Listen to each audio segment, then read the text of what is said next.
What's good, everyone? OJ here. Welcome back to another video. Today we've got some interesting news for you, so let's go ahead and get right into it. And we're starting off with a big rumor on Fire Emblem for the Nintendo Switch. Now, we talked about this before on the channel of rumors swirling around about a Path of Radiance remake or Radiant Dawn remake, or even both of them when it comes to what is the next game, like an Echoes line of title for the Fire Emblem franchise on the Switch. And it seems like we've got some more evidence that this will be happening more sooner than later. So there was an article over on Reddit, and it states that a Reddit user that leaked information about Fire Emblem Three Houses hints at remakes of Fire Emblem Path of Radiance and Fire Emblem Radiant Dawn that were possibly meant to release in 2020 but were delayed. So a user named Fannybomb in 2019 revealed a large amount of information about Fire Emblem Three Houses before it was known, which all turned out to be true when the game got its next trailer and was released.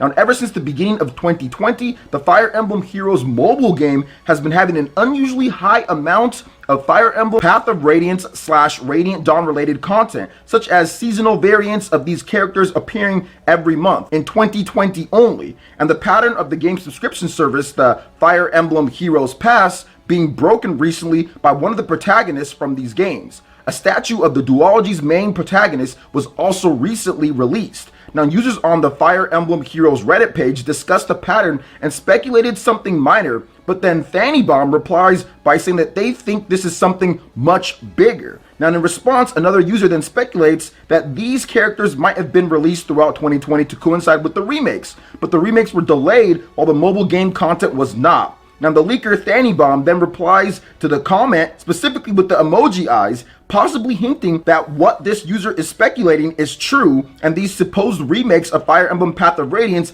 and or Radiant Dawn were planned to release in 2020 but were delayed due to the pandemic. Now, there was also some comments on there as well that states that Fannybomb also made similar comments before on a different thread, so it definitely seems like this person who has got information correct on Fire Emblem in the past is hinting that we could see some type of Path of Radiance or Radiant Dawn remake, or even both of them. Now, of course, Radiant Dawn is the sequel to Path of Radiance, so I would guess if this does turn out to be true, that Path of Radiance would be the first game being announced. Then maybe they kind of do it like in a separate type of thing, like you pick up this game and then they wait a little bit, then the next game becomes available, or even the next game is DLC that you just download altogether. It could be like a Fire Emblem Fates type of situation to where you have two different SKUs or something like that. We don't know exactly what they would do so far yet, because both of those games, between Path of Radiance and also Radiant Dawn, they are both full-length experiences. They're not like smaller type of games, and if they're going to be remaking them, obviously that's going to take a lot of resources for both games. So it's not going to be something that's going to be a cheap type of project. You would need some time, you would need some extra effort and money and everything. So if they were delayed due to the pandemic to get extra development time, that seems very feasible. But remember, we talked about this before on my channel. I've actually discussed a Fire Emblem Path of Radiance remake when we were talking about what should be next when it comes to like the Echoes line of games, and I feel that this would be absolutely perfect. Ike is still an extremely popular character. Obviously, he's in Super Smash Brothers. People do love Ike as a character, and they love Path of Radiance. It's one of the most beloved Fire Emblem games of all time. So if they were to remake that one, I think a lot of the old heads when it comes to Fire Emblem will be very excited. Plus, they can also do what they did with Fire Emblem Echoes Shadows of Valentia and add in some extra stuff to help out the new players out there to where it's not too hard. So you can get the new people who kind of like the more modified Fire Emblem experience to play it, and also the old school people who want that old school challenge. So I am completely down for this. I do think that it could happen. I've speculated on it before multiple times, and I think that we could hear something, because I actually talked about Fire Emblem not too long ago. For those who don't know, I love Fire Emblem on this channel, huge Fire Emblem fan, love Three Houses, love all the games for the most part, but I'm more of the new school fan from Awakening and up, but I do like the old school games, played all of them as well, but the newer games is something that I'm kind of into just a bit more. But I'd be completely down and going into the past, like Shadows of Valentia, and playing through that, because they added a number of great improvements to that game, and it was a great experience on the Nintendo 3DS. So I would love to see an Echoes line of Fire Emblem Path of Radiance and Fire Emblem Radiant Dawn. They'd have to bring over both of them because you have to finish Ike's story. So we'll see what happens there. But what are your thoughts on this when it comes to potential remakes for Fire Emblem Path of Radiance and Fire Emblem Radiant Dawn? Let me know your thoughts in the comment section below. All right, now moving on to the next topic here. LeakyPandy on Twitter has put out a lot of leaked information that they supposedly have received on some Bandai Namco titles. This involves multiple Switch projects, PlayStation and Xbox, and it does seem like it falls in line with some other rumors that we've seen or have been speculated or people have just talked about in general over the course of the past year or so. So let's go ahead and start off here and read off this tweet from LeakyPandy, not Leaky Panda. A lot of people messed that one up, myself included before, but this is what the person has to say on Twitter. What we've gathered so far that could be announced, confirmed coming, not sure, announced during next batch, will update, is a Dragon Ball Z Kakarot Switch SKU, which had a little bit of a somewhat leak, but then they said it was an error, so we'll see about that. That's an Unreal Engine 4 game.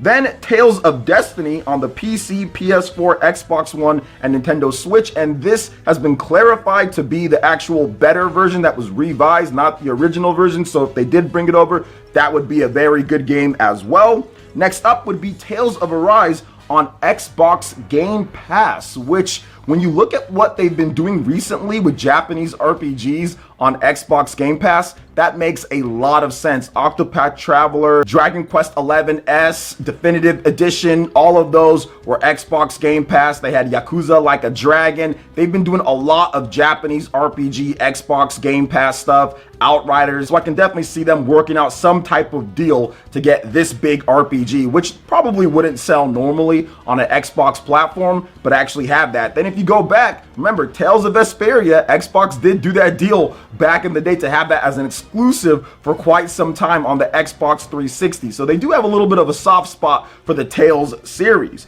Now also, Dark Souls expanding further into the Nintendo Switch and Stadia area. So there was a rumor a while ago that Dark Souls 2 and 3 were coming to the Switch. This happened a little bit before or after Dark Souls Remastered came out on the Switch, so that would make sense as well. This is not the first time that we've heard about that. And then last but definitely not least would be Gundam Breaker 4 for the PC, PS5, and Xbox Series X. So I'm not really sure about that franchise. I don't really play it too much, but I know the Gundam Breaker fans out there will probably be hyped about that to get a next-gen Gundam type of game. So very interesting across the board. There's a couple things that I want to focus on here, and that is Tales of Destiny. Obviously, that would be fantastic because it's kind of hyping up what they're doing with Tales of Arise, maybe. So we still need to know more about that game. I haven't been covering it. If you haven't seen my video, why? Make sure you check it out. That Bandai Namco is killing their own IPs with certain things because they're not letting people cover it. They're copyright claiming everything. So of course you won't see any footage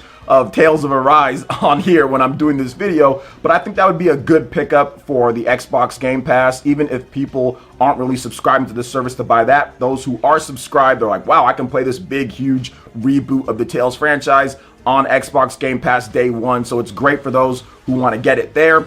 Also, I think that Dragon Ball Z Kakarot on Nintendo Switch, this is a little bit too late, but I still feel that people would pick it up on there and play. Dragon Ball Z or like the Xenoverse and Dragon Ball Fighters, those all came late to the Switch as well, and those all ended up doing very well on the Switch platform despite being late. So I do think that that's going to be happening. And of course, Dark Souls 2 and 3, those would be extremely late on the Nintendo Switch, but I still feel that people would pick those up because Dark Souls Remastered actually did pretty well on the Switch platform. So it makes sense that Bandai Namco will be putting out a few more different things on Switch here and there, and then prepping some bigger games for PlayStation and Xbox as well. Then also some remasters of some old stuff, bringing those back too. So it makes sense to me when it comes to this, but remember guys, it's just a rumor. I'm speaking hypothetically on this and speculating on the matter. It's not confirmed that this is all happening or anything like that, so please take it that way. So what are your thoughts on this when it comes to the Bandai Namco leaks here on what's going on? Comment section below. All right, and moving on to the final topic here, we do have an update on the sales comparison of Super Mario 3D World on the Nintendo Switch to the Wii U. Obviously, we've seen these comparisons before with Switch compared to Wii U, but the interesting thing is how do the games compare as the ports of them? And it obviously shows that having the install base and the popularity and the good marketing and everything can greatly improve the sales and fortune of what's going on here, because Super Mario 3D World on the Nintendo Switch has already passed up the lifetime sales of Super Mario 3D World in Japan, because we do get those actual numbers from the Famitsu sales. Right now at this point, not including digital, Super Mario 3D World plus Bowser's Fury on the Switch is over 620,000 units. That is already well surpassing the amount that was in Japan lifetime to date. So Game Data Library stated that this week's retail sales of Super Mario 3D World on Switch surpassed the total sales of the Wii U original in Japan. That's 14 months of sales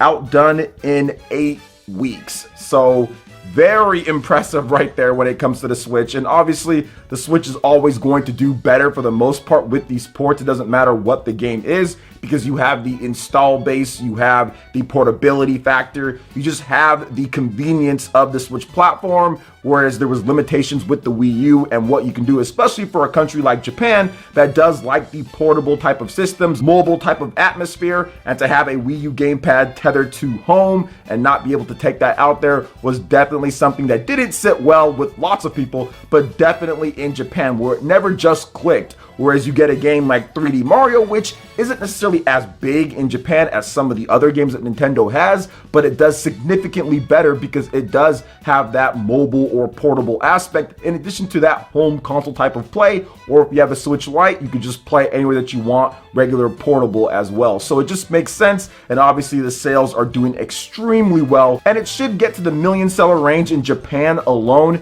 this year. Plus, if you include the digital sales, which it has been doing well, obviously it's going to get to 1 million there. And I'm pretty sure at this point Super Mario 3D World plus Bowser's Fury is probably already above what the Wii U version did worldwide, which that sold less than 6 million units if I'm not correct. So I'm pretty sure that it's probably already outsold it at this point, considering the explosive sales so far. But we'll probably get an update from Nintendo at their investor briefing stuff, which should be coming up this month sometime. So it's going to be interesting to see exactly where Super Mario 3D World plus Bowser's Fury is at sales wise. All right, that wraps it up for this one here. Check out the links in the description. We've got Twitter. Go and give us a follow on there. Stay up to date on all latest gaming news and information. Also, make sure you like, comment, and subscribe, and share this video if you can.